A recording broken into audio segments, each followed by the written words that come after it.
Is the church failing Gen Z? That's a huge question, and the answer might make some of us uncomfortable. Let's talk about it. I see a lot of headlines about young people leaving the faith, and it's easy to blame the culture, blame social media, or even blame Gen Z themselves. But what if we, the church, need to look in the mirror? What if the problem isn't with the gospel, but with how we're presenting it? Let's get one thing straight. Gen Z isn't allergic to Jesus. They're allergic to hypocrisy. They have a built-in detector for anything that feels fake, staged, or performed. They're a generation that has grown up with curated online lives, and because of that, they crave authenticity more than anything else. They don't want a polished performance on a Sunday morning. They want to see real people with real struggles, living out a real faith. They want to know that the person on the stage is the same person on a Tuesday afternoon. When they see a gap between what we preach and how we live, between our Sunday words and our Monday actions, they check out. And honestly, can you blame them? They're not looking for empty religion or traditions for tradition's sake.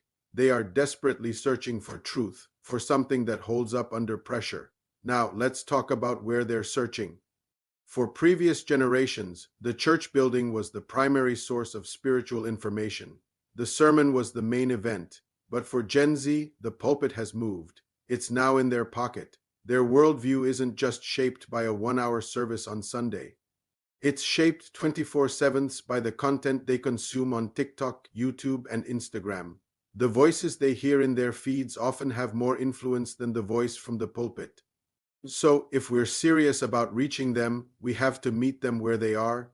We can't just expect them to show up in our buildings. We have to show up in their scroll. We need to learn how to communicate the timeless truth of the gospel in a 60-second clip, a compelling story, or a thoughtful post. It's not about watering down the message. It's about learning a new language. The digital world is the modern-day marketplace, the Areopagus of our time. And like Paul, we need to be there, ready to engage in the conversation. But showing up isn't enough. The message itself has to connect. A faith that feels irrelevant will always feel powerless. Think about the issues that Gen Z is wrestling with every single day: crippling anxiety, questions about their identity and purpose, the pressure to succeed, social justice, and mental health. If our sermons are only talking about abstract theological concepts without connecting them to these real-world struggles, we're missing the point entirely. The gospel is not an abstract idea.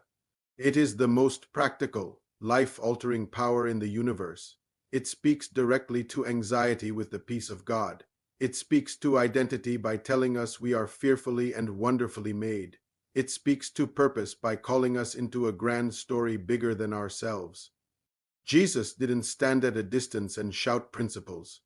He walked with people. He met the woman at the well in her shame. He ate with Zacchaeus in his corruption. He wept with Mary and Martha in their grief. He met people in their reality, and that is our model. Our message must be a bridge between the eternal truths of Scripture and the immediate pain and questions of this generation. So let's be clear. The problem isn't the gospel. The gospel is still the power of God for salvation. It still transforms lives, breaks chains, and brings hope to the hopeless. The message is perfect. The issue is our delivery. For too long, maybe the church has been known more for what it's against than what it's for. We've offered condemnation when we should have started a conversation. We've given answers to questions no one is asking, while ignoring the ones they are screaming. To reach Gen Z, we need a seismic shift in our approach.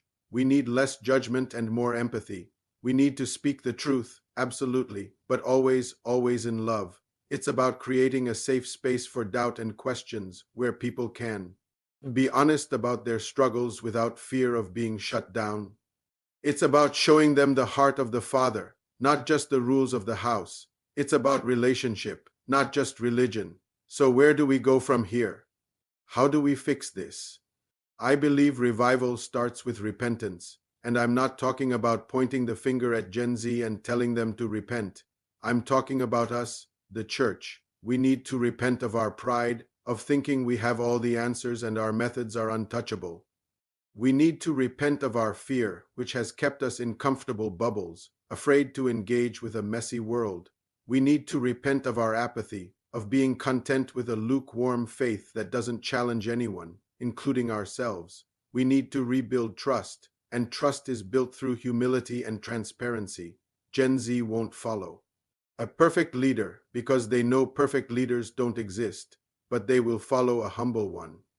They'll follow someone who is quick to admit when they're wrong, who is open about their own struggles, and who is clearly and desperately dependent on the Holy Spirit. They are looking for leaders who aren't just building a platform, but who are genuinely seeking the presence of God. They are looking for the fire of Pentecost, not just the fog machine of a production. This brings me to my final point, and it's a challenge for every single one of us watching. The solution isn't a new program or a trendier worship set. The solution is you, it's me, it's us. We have to stop seeing church as a place we go to and start seeing it as who we are. Be the church. Don't just go to it. What does that look like? It looks like living out your faith with courage and conviction in your classroom.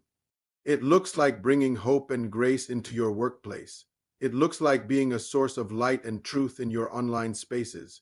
It means having the tough conversations, loving the difficult people, and serving when no one is watching.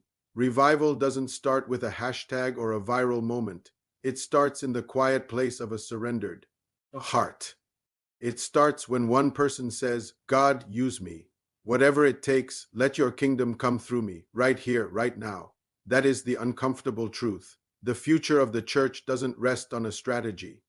It rests on a generation of believers, young and old, who are willing to be authentic, to be present, and to be the hands and feet of Jesus in a world that is desperate to see him. Thank you so much for watching and thinking through this with me. If this resonated with you, hit that like button and subscribe for more conversations like this. I'd love to hear your thoughts in the comments below. Let's continue this discussion because it's one of the most important ones we can have. See you in the next video.